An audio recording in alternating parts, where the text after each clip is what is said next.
The debtor's guilt principle rests on the idea that if we feel indebted to someone, we're more likely to comply to his or her request because we feel as if we owe them. Usually this is good social etiquette, right? Your neighbor sees you struggling with your sofa as you're moving in and lends you a hand. A week later, when his car is in the shop, you don't hesitate to give him a ride to work. However, marketers take advantage of this tendency of human nature by intentionally inducing feelings of guilt in potential customers through a number of different techniques. We're going to explore 4 of these, beginning with the reciprocity technique.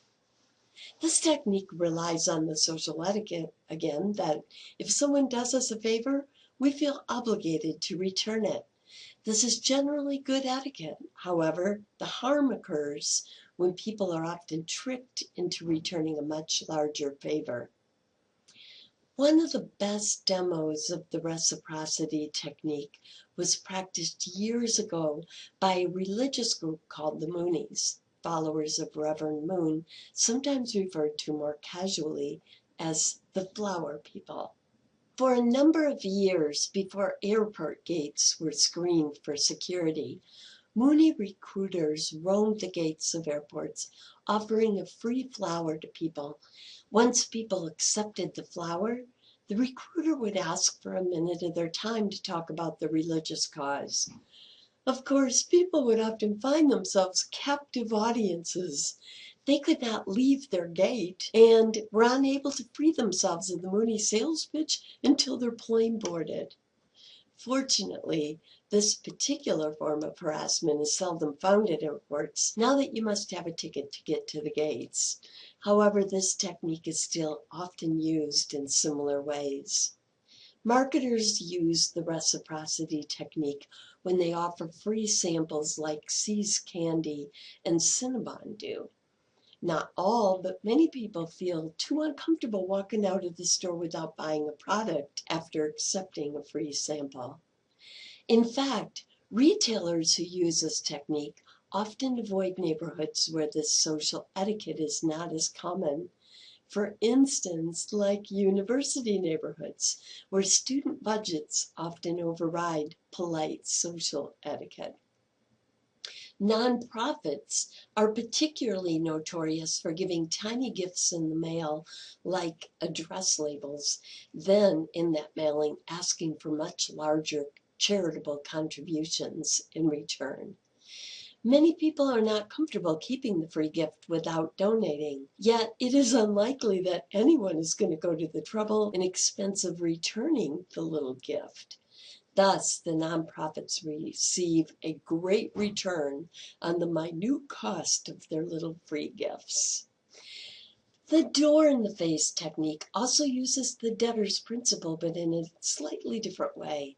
In this case, a large unreasonable request is first made, which of course is refused, but then a smaller, more reasonable request follows. Clients often feel badly about having to deny the first request, so are more likely to jump on the more reasonable one with compliance to alleviate their guilt. In another study by Bob Cialdini, which we will refer to as the Zoo Volunteer Study, this technique was demonstrated. Students were asked if they would be willing to spend 2 hours of volunteer work showing low-income kids through the zoo. A quarter of them agreed. The other half were initially asked to spend 2 years doing this volunteer work for free. And of course, almost everyone refused, but then were asked the same request as the other group, to donate the more reasonable 2 hours. In this case, over half of them agreed. Asking the unreasonable request first more than doubled compliance.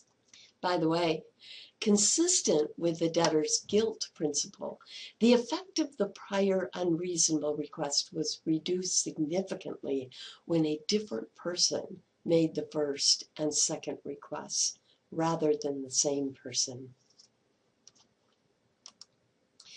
Here's an interesting question. Which technique do you think works best? The foot in the door or the door in the face? Another group of social psychologists did a study that pitted these two techniques against each other, and they found that the answer depends on whether or not there is a significant delay. The door in the face technique wins when there is no or little delay. In other words, the initial and follow-up requests follow each other directly in time or within a couple of days apart. But apparently, the debtor's guilt, which is induced by the door in the face technique, fades by 3 days. The foot in the door technique wins when there is a delay of 3 days or more between requests.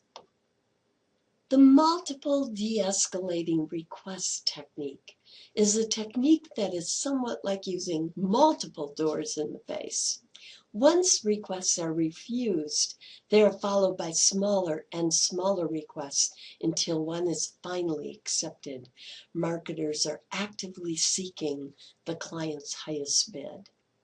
We don't tend to see this technique played out in as many contexts as we've witnessed the other techniques, but it is proven to be especially used and effective in the context of university fundraising. In this case, an initial request of $1,000 is made. If this is rejected, a request for $750 follows, then $500, and so on.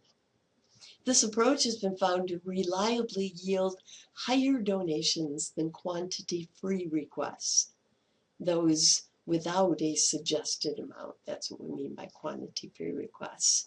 Interestingly, it also reliably yields higher donations than the most typical type of requests used in this context. And these are quantity-free requests along with statistics showing typical donation levels and ranges. In fact, research shows that approaches with statistics tend to turn people off, at least turn their brains off. People tend to ignore statistical info, meaning that it has no effect raising or lowering donations compared to quantity-free requests. 5 words more than double the compliance rate for door-to-door appeals in Cialdini's study for the American Cancer Society. These words were, "Even a penny would help." The even a penny technique involves making such an extremely small request that one would feel like a jerk to disagree.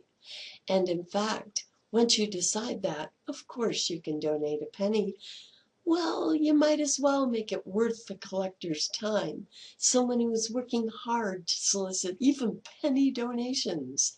Don't you owe them that much? The debtor's principle at work.